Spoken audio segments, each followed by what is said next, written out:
नमस्कार दोस्तों, जय हिंद, जय भारत। CDR की सैनी बीएड क्लासेज पर मैं CL सैनी। आज की लाइव क्लास में हम जो आपका पेपर है अधिगम एवं शिक्षण, इस पेपर के अंतर्गत शिक्षण के चरण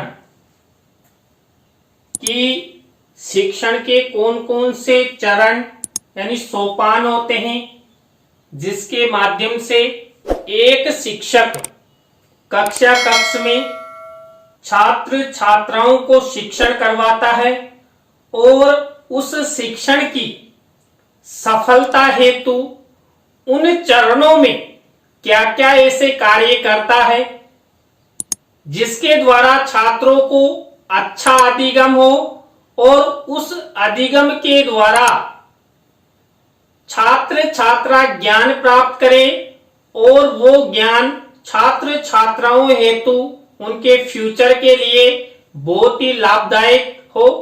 तो यदि आप हमारे चैनल पर पहली बार आए हैं तो हमारे चैनल को सब्सक्राइब करें और पास ही बने बेल आइकन के बटन को जरूर दबा देवें, जिससे हमारे द्वारा जब भी कोई न्यू वीडियो अपलोड की जाती है या लाइव क्लास चलाई जाती है तो उनके नोटिफिकेशन आपको मिल सके और आप अच्छा अधिगम करते हुए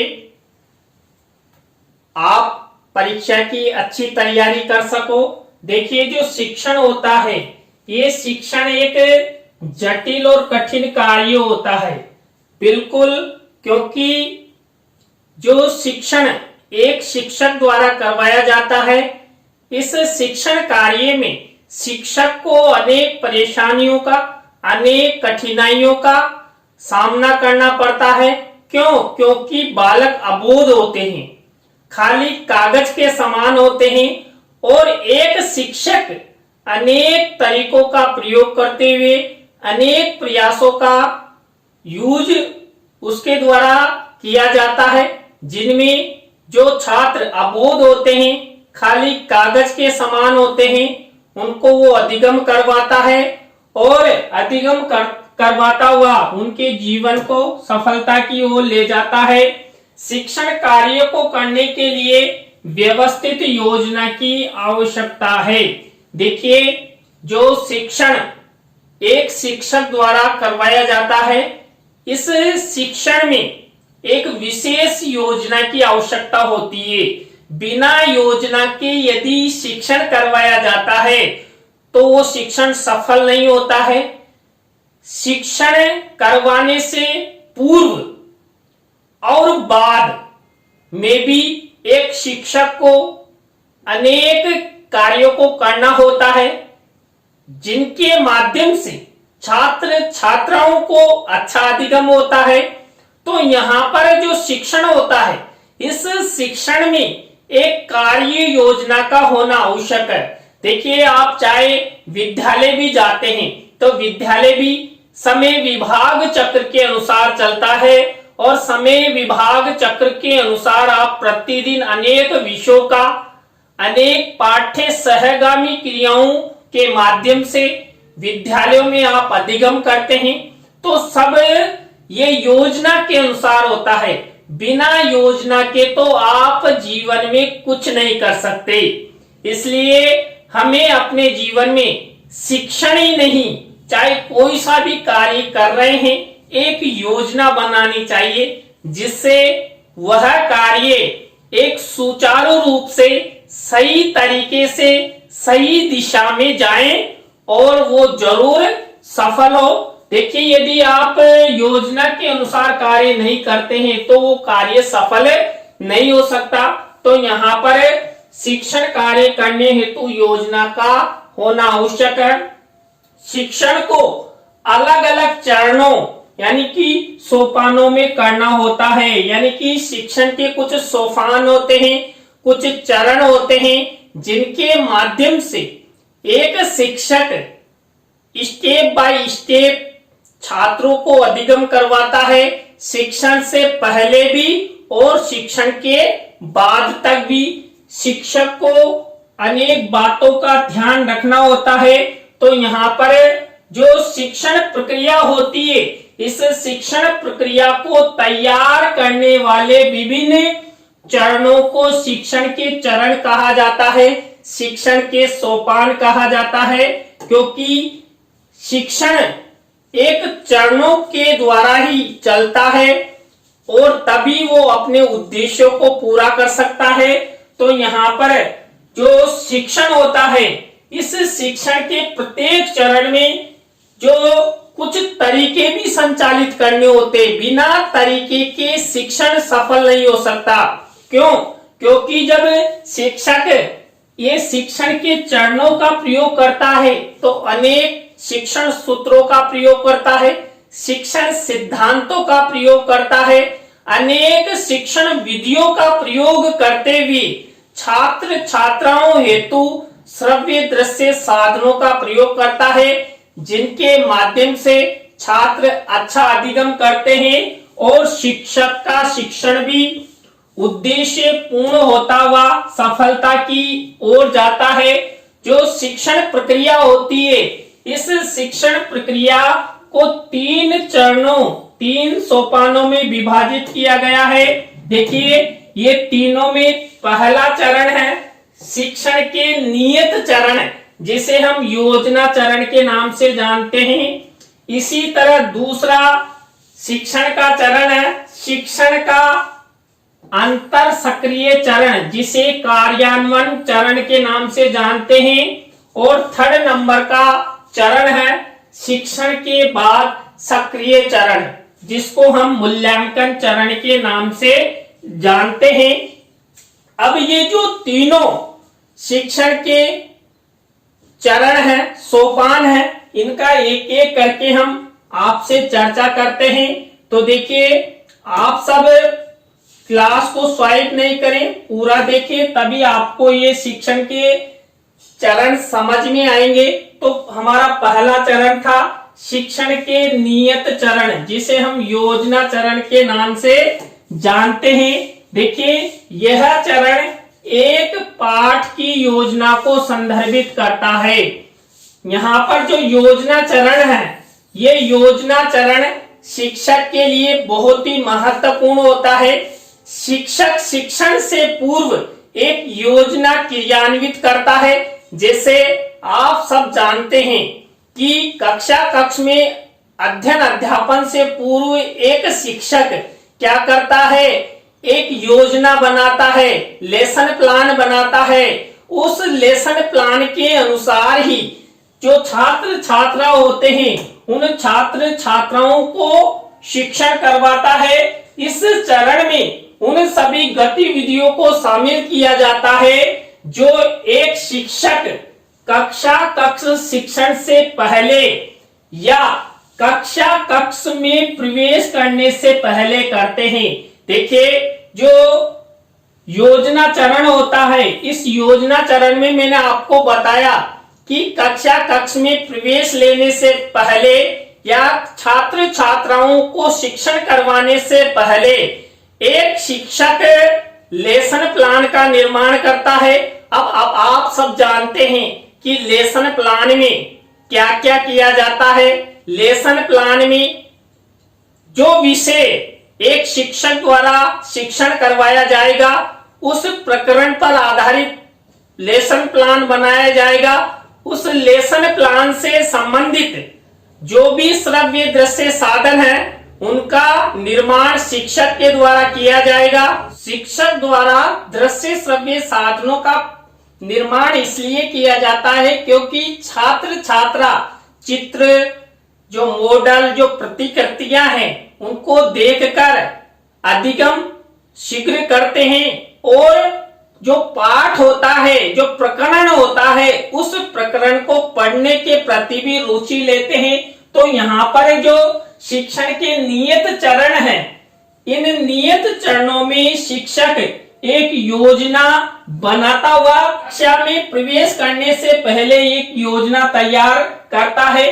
देखिए, जो शिक्षण के नियत चरण है, इसके अंतर्गत योजना चरण में शिक्षक क्या करता है, अपनाई जाने वाली रणनीतियां और कार्य प्रणाली, यानी कि शिक्षक पूर्व योजना बना लेता है कि मुझे किस रणनीति के तहत कक्ष में शिक्षण करवाना है, कौन कौन सी कार्य प्रणाली मेरे द्वारा की जाएगी, मुझे लेसन प्लान बनाना है कि नहीं बनाना, कौन सा श्रव्य दृश्य साधन मैं कक्ष में प्रस्तुत करूंगा और मैं डिजिटल माध्यम से कक्ष में शिक्षण करवाऊंगा या छात्र छात्राओं को एक एक करके शिक्षण करवाऊंगा, क्योंकि आजकल कई विद्यालयों में तकनीकी संसाधनों के माध्यम से भी शिक्षण करवाया जाता है। तो अनेक प्रकार की जो रणनीतियां हैं, कार्य प्रणालियां हैं, ये शिक्षक के द्वारा प्रयोग में लाई जाती है। इसके बाद टीचिंग एड का प्रयोग, देखिए वही टीचिंग एड, श्रव्य दृश्यों का निर्माण, तो ये सब कार्य प्रणाली, ये योजनाएं पहले चरण में होती है। इसी तरह शिक्षण का दूसरा चरण जो है शिक्षण का अंतर सक्रिय चरण, जिसे हम कार्यान्वयन चरण कहते हैं, कार्यान्वयन सोपान के नाम से भी इसे जानते हैं। यह दूसरा चरण है। यह पूर्व सक्रिय चरण के दौरान बनाई गई योजना के निष्पादन को संदर्भित करता है। यानी कि जो हमने पहली स्टेप अपनाई थी कि योजना चरण, अब उस योजना चरण में शिक्षक द्वारा जो भी तैयारी, जो भी कार्य प्रणाली, जो भी रणनीति बनाई, उसका निष्पादन कहाँ किया जाएगा? ये शिक्षण का जो दूसरा चरण है, कार्यान्वयन चरण, इसमें शिक्षक द्वारा क्रियान्वयन किया जाएगा। अध्यापन के अंतर सक्रिय चरण में शिक्षक द्वारा कक्षा में प्रवेश करने पर सभी गतिविधियों को कक्षा में प्रवेश करने के लिए संयोजित किया जाता है। ये गतिविधियां कक्षा में सामग्री की प्रस्तुति से संबंधित है। यानी कि जो शिक्षक ने जो भी लेसन प्लान का निर्माण किया, जो भी टीचिंग एड का निर्माण किया, उन सब का प्रस्तुतिकरण कक्ष में शिक्षक द्वारा कार्यान्वयन चरण में किया जाएगा। इस प्रक्रिया में शिक्षक शिक्षार्थियों को मौखिक उत्तेजना प्रदान करता है। यह उत्तेजना विभिन्न प्रकार की हो सकती है, जैसे प्रश्न पूछना, छात्रों की प्रतिक्रियाएं सुनना और मार्गदर्शन प्रदान करना और स्पष्टीकरण देना। देखिए, जब कक्ष में एक शिक्षक लेसन प्लान का प्रस्तुतिकरण करता है, लेसन प्लान के माध्यम से पढ़ाता है, एक तरीके से एक स्टेप बाय स्टेप पढ़ाता है, तो कई क्रियाएं एक शिक्षक द्वारा की जाती है। आप सब जानते हैं, लेसन प्लान में हम प्रस्तावना के प्रश्न भी बनाते हैं, छात्रों को पुनर्बलन भी प्रदान करते हैं, छात्र छात्राओं से बोध प्रश्न भी किए जाते हैं, विचार विश्लेषणात्मक प्रश्न भी किए जाते हैं, मूल्यांकन प्रश्न भी किए जाते हैं। तो कई प्रकार की क्रियाविधियां एक शिक्षक द्वारा कक्ष में जो कार्यान्वयन चरण होता है, इस कार्यान्वयन चरण में किया जाता है। तो ये दूसरी स्टेप हो गई किसकी? शिक्षण के चरण। अब इसके बाद थर्ड नंबर का स्टेप है शिक्षण के बाद सक्रिय चरण, यानी कि मूल्यांकन चरण। ये शिक्षण की अंतिम स्टेप होती है। इसके अंतर्गत जो शिक्षक होता है, ये शिक्षक छात्र छात्राओं को जब कार्यान्वयन चरण के अंतर्गत जो शिक्षण करवाया गया, उस शिक्षण का मूल्यांकन किया जाता है। इसे हम मूल्यांकन चरण के नाम से भी जानते हैं। इसमें शिक्षण का मूल्यांकन किया जाता है, छात्र छात्राओं की योग्यताओं का पता लगाया जाता है, छात्र छात्राओं ने कितना अधिगम किया उसके बारे में यहाँ पर पता लगाया जाता है। इस चरण में शिक्षण अधिगम प्रक्रिया का उद्देश्य प्राप्त करने का प्रयास किया जाता है। देखिए, जो शिक्षण एक शिक्षक द्वारा करवाया गया, उसका जो उद्देश्य है, उसका पता इस थर्ड चरण में ही लगता है कि छात्र छात्राओं का जब एक शिक्षक द्वारा मूल्यांकन किया जाएगा तभी छात्रों ने कितना अधिगम किया उसके बारे में पता लगेगा। तो ये मूल्यांकन के माध्यम से ही छात्र छात्राओं को शिक्षा का जो उद्देश्य है, शिक्षण का जो उद्देश्य है उसका पता लगता है। यह तब होता है जब शिक्षक ने कक्षा छोड़ दी है और कक्षा में जो हुआ है उस पर एक नजर डालने की कोशिश करता है। देखिए, आप सब जानते हैं जो स्टूडेंट होते हैं, इन स्टूडेंट्स की हमें अर्धवार्षिक परीक्षाएं लेते हैं, वार्षिक परीक्षाएं लेते हैं और बीच बीच में कई प्रकार के टेस्ट लेते हैं। तो उनके माध्यम से ही यहाँ पर जो शिक्षण होता है, इस शिक्षण के बारे में, शिक्षण अधिगम प्रक्रिया के बारे में, छात्रों के जो अधिगम है, छात्रों की जो योग्यताएं हैं उनके बारे में यहाँ पर मूल्यांकन प्रक्रिया के अंतर्गत ही जाना जाता है। शिक्षण अधिगम प्रक्रिया के मूल्यांकन हेतु अनेक मूल्यांकन तकनीकों का प्रयोग किया जाता है, जैसे लिखित, मौखिक, व्यवहारिक, अवलोकन, साक्षात्कार आदि। देखिए, जब कक्ष में एक शिक्षक द्वारा अध्ययन अध्यापन के बाद छात्र छात्राओं का मूल्यांकन किया जाता है तो उस मूल्यांकन में एक शिक्षक द्वारा अनेक तरीके अपनाए जाते हैं, अनेक विधियों का सहारा लिया जाता है। जैसे मान लीजिए छात्र छात्राओं को जो साक्षात्कार विधि है, इस साक्षात्कार विधि के माध्यम से उनका आंकलन मूल्यांकन किया जाएगा, या कई प्रकार की अवलोकन विधियां हैं, उन अवलोकन विधियों का सहारा लिया जाएगा, या कई प्रकार के ऐसे मनोवैज्ञानिक या व्यवहारिक परीक्षण हैं जिनके माध्यम से एक शिक्षक छात्र छात्राओं का मूल्यांकन करता है।